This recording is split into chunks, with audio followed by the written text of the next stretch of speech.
Well, John, you're sitting roughly in the spot where you've opened your Pompey account. It must be good. Yeah, obviously it's nice to get off the mark. I would have liked it to be in a little bit sooner, but for different reasons it's taken as long as it has. But it's been a couple of games and first start back at Fratton Park and my first goal, and hopefully it's the first of many. And the next one, and maybe up the Fratton end.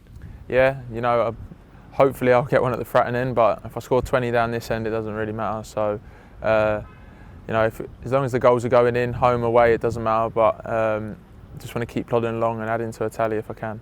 Obviously, the result wasn't what you would have wanted at the end of it all.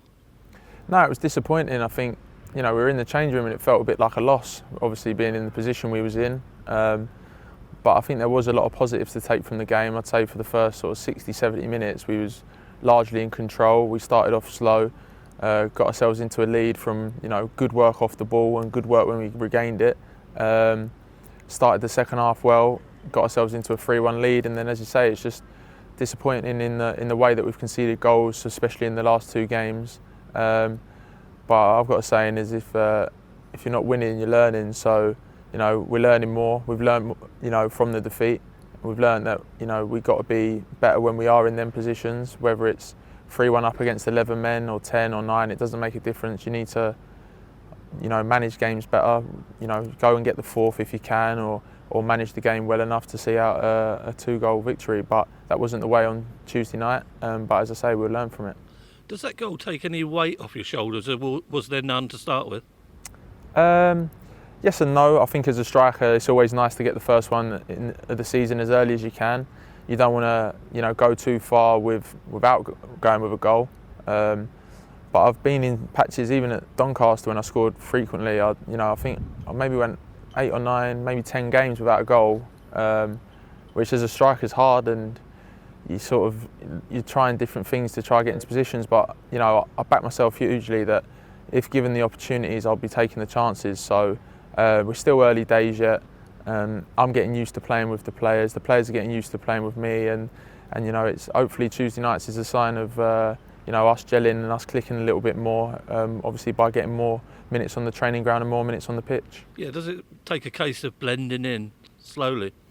Yeah, it does. It does because you can do as much work on shapes and formations and personnel, but there's nothing like actually knowing how each other play. If there's someone who likes the ball into feet more than they like it in behind, or what sort of runs players make.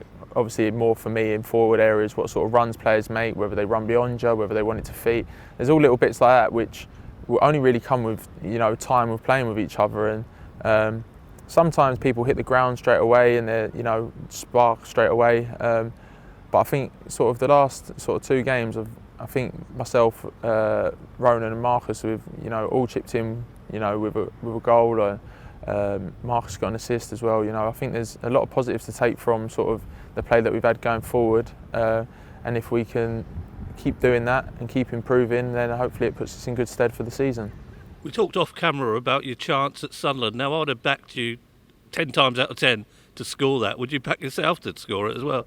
Yeah, obviously it was a good chance, one that I'd like to think that I'd take normally, and I went for power instead of placement, which is normally me, and it might have been through a case a bit of frustration the way that the game was going, and the lack of ball I was maybe getting, and it was sometimes you get a bit frustrated and you lash at something, and that's not really me. But I got one chance on Tuesday night, one real meaningful one, and I took it, being in the right place at the right time. And as I say, the tap-ins are the nice ones because they're the ones where you just got to keep getting in the areas and keep believing their ball will come there, and all the other ones are a bonus on top of that. Yeah, I suppose it's the old adage, if you're in the area, you're going to score a good percentage. Yeah, and that's what I base my game on is numbers. If I keep making the right runs, if I keep making the right movement in and around the box, keep getting, for me, in between the posts, 6-yard box, second 6-yard box, that's, knowing my strength, that's where a lot of my goals come from. There's not going to be many times this season where I get the ball and dribble past 5 or 6 players and stick it in the top corner. There won't be too many long range efforts, but I know what I'm good at, and what I'm good at is getting chances and getting opportunities in the box, and that's where I hopefully come alive and get my goals. What about Pompey overall then? Could you have won more? Yeah, as I said off camera, you look at sort of the points, we're slightly disappointed. The Shrewsbury game, we could have, easily come away with 3, but we come away with none. A wonder strike beats us, and we're not clinical enough. Very well at, Tranmere at home, good win, and then you go away to Sunderland again, where probably didn't do enough to win it, probably didn't do enough to lose it, but we found ourselves on the end of a defeat. And then Tuesday night, we put ourselves in a good position and should have won. And on paper, it looks a bit disappointing, but there's still a lot of new players. There's a lot of gelling. You look at the back 4 that finished the game. Played the majority and then finished the game on Tuesday night. You've got Ross, who's playing right back, Brandon left back, Downs and Raggett, and then obviously Christian coming on. Not played a lot of minutes together on the pitch, so there's still like gelling to go on, and sometimes that takes time. And for me, the main important thing is that nothing's won in the first 3 or 4 games, but you don't want to give yourself too much to do. And as long as you can get steady progress, and as I say, if you're not winning, you're learning, and we're picking up points. Come sort of November, December time, that's when obviously the league will, it will really be taking shape when you've played everyone once, and then the back end of the season is the business end for a reason. That's where you have to pick up results if you want to be challenging for the top 2 or the top 6. Now, you've had a welcome addition to your family. Tell us about that. Yeah, so the evening of the Birmingham game, my second daughter arrived, Edie.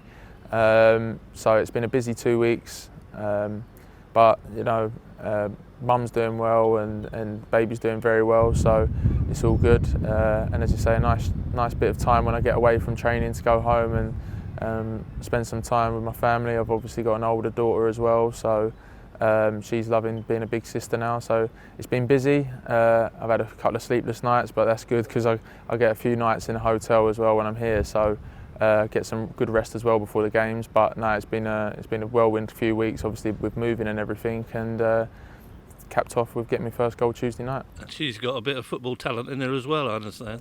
Yeah, my oldest has. Yeah, she likes running around in the garden and kicking around the ball, mainly because of her older cousins. She's got a few of them that like to play in the garden, especially with their ball. So no, she's got a bit of talent, and she might play one when she's older. I never know. Brilliant, thank you, mate. No worries, thanks.